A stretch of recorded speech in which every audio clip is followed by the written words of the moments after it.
Bueno, hablemos de los calendarios de cultivo. ¿Por qué el maíz se involucró tanto con la cosmología?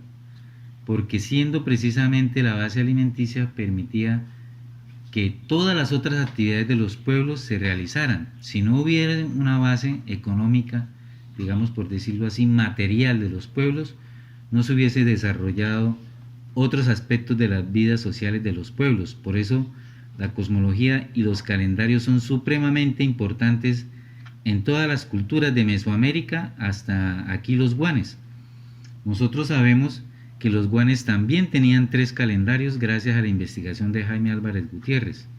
Incluso su hipótesis es que este calendario, que tenía el aspecto lunar, el aspecto solar y tenía otro aspecto más ligado a la vida cotidiana del pueblo guane, son calendarios que llegaron a influenciar el calendario, el famosísimo calendario maya y azteca.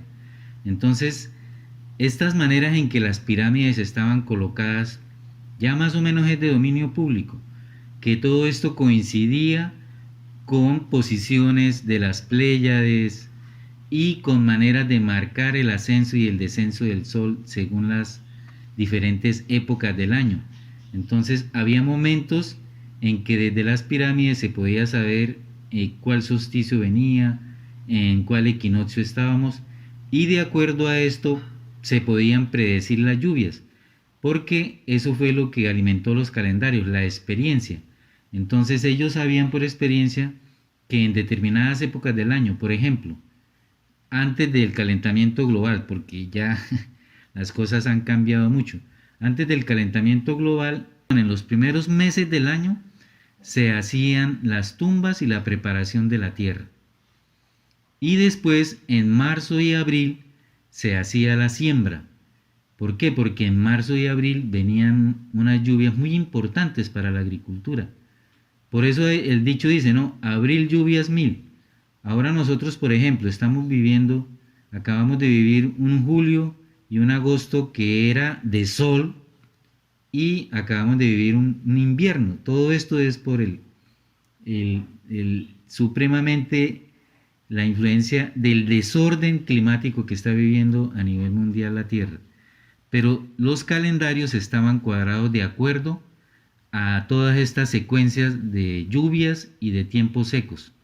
Entonces era importante tanto para la preparación de la tierra como para la preparación de la siembra propiamente dicha y de la recolección, que había 2 recolecciones, la de la mazorca tierna y la del grano seco, para hacer otros platillos y para conservar la semilla. Esto coincidía con meses secos del año como agosto, julio, cuando se sembraba en marzo y abril.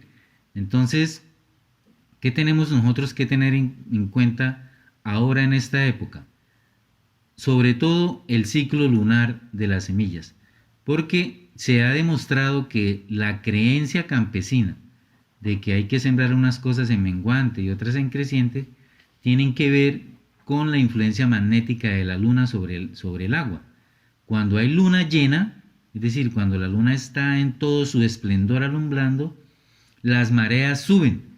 Esto lo que significa es que las savias, todo lo que tiene agua, incluso nuestro cabello, el cabello humano, y las plantas que tienen circulación propia, su savia, cuando hay menguante, entonces disminuye, es decir, tiende a la raíz, pero cuando hay creciente, tiende a la copa de la planta.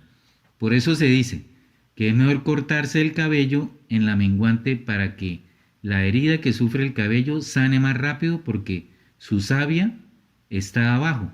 Y lo mismo las podas digamos, que van a sanar las plantas, se hacen es en menguante, para que la planta tiene menos savia en sus tallos, en sus copas, la savia está más en la raíz, entonces seca más rápido, cicatriza más rápido. Esas son las razones por las que los campesinos buscaban, y esto viene también de los indígenas, buscaban la luna llena o días antes de la luna llena para dejar las semillas en agua y después inmediatamente sembrarlas. Entonces el agua potencia la germinación de las semillas, pero la luna prepara que la raíz sea más fuerte. Es decir, como la savia tiende hacia abajo, entonces la raíz se fortalece. Y todos sabemos que cuando hay buena raíz, después el crecimiento de los tallos es más garantizado. Entonces son plantas más fuertes. E igualmente se siembran otras plantas en la luna llena o en la luna menguante. Sobre todo plantas, árboles frutales.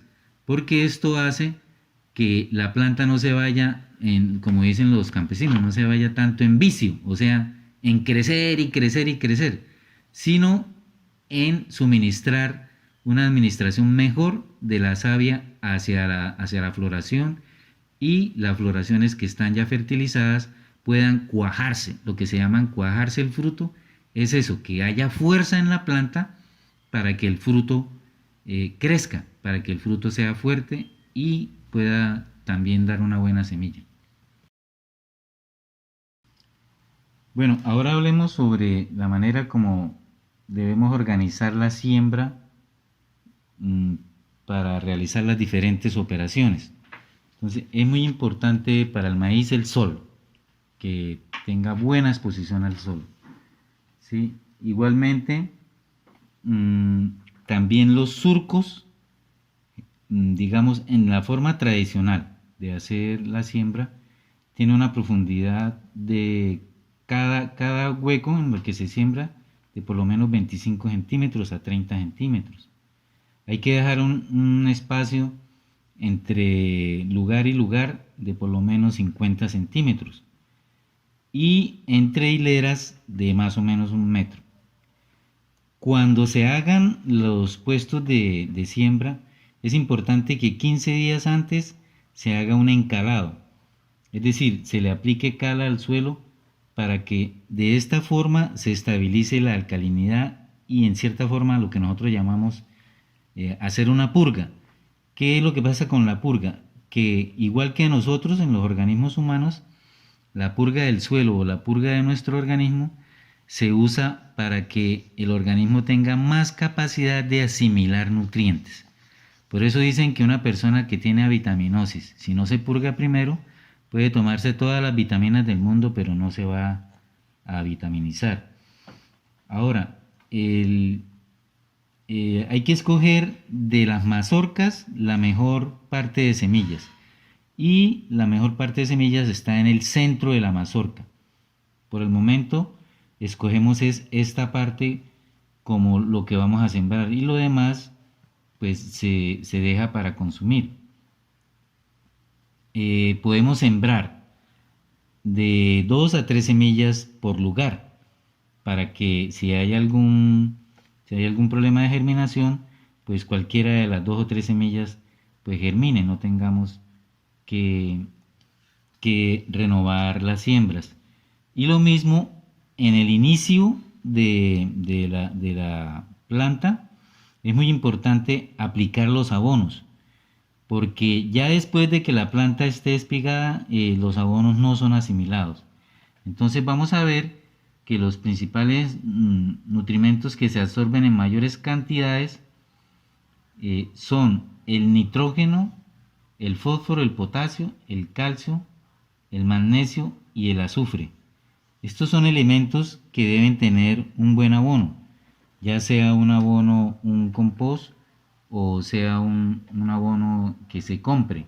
El maíz tiene un crecimiento muy rápido y entonces necesita desde un principio contar con estos alimentos para que sea muchísimo más garantizado su crecimiento.